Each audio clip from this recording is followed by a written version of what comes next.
Now, President Joe Biden and Republican House Speaker Kevin McCarthy plans to meet later today over the U.S. debt ceiling. The government is expected to run out of money to pay its bills in a matter of days unless Congress moves to raise the borrowing limit.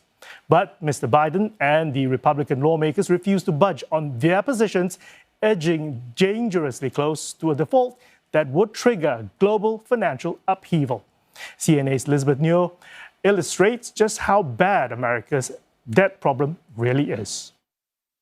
So how did the U.S. get here? Well, the country has been deep in debt for decades. Things had been manageable around the turn of the century.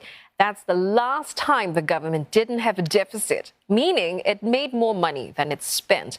The debt to GDP ratio was at roughly 33%, close to a record low. Well, the situation was looking so good that then President Bill Clinton had been optimistic that the U.S. could be debt-free in the next decade. But then 9/11 happened. George W. Bush sent the U.S. to war in Afghanistan and later Iraq, 20 years of conflict with an estimated price tag of up to $6 trillion. When the financial crisis hit in 2008, tax revenue was down and spending was way up, and the debt pile more than doubled in a decade.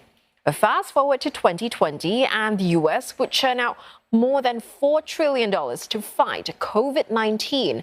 The pandemic era added $8 trillion in total borrowing, pushing it beyond the ceiling of $31.4 trillion at the start of this year. Still can't wrap your head around it? Think of it this way. A stack of $1,001 bills is around 10 centimeters thick. So a million $1 bills stand around 110 meters, taller than the Statue of Liberty, including the pedestal. The world's tallest skyscraper, the Burj Khalifa in Dubai, towers at nearly 830 meters. A stack of $10 trillion bills, the same height, would create a block with a base that's roughly the size of 3 American football fields. Now take that 3 times and then some, and you get an idea of the U.S.'s $31 trillion debt pile.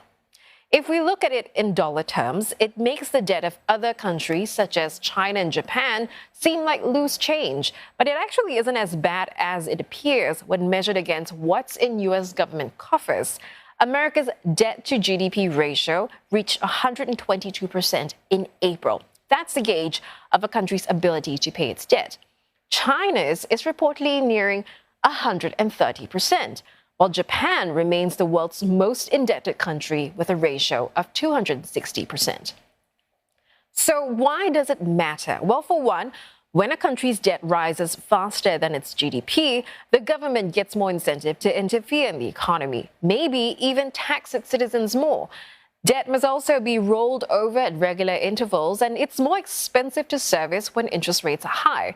Plus, it becomes an opportunity for some politicians to push their own agenda, which is why this debt ceiling debate feels like a daytime drama that recurs every once in a while.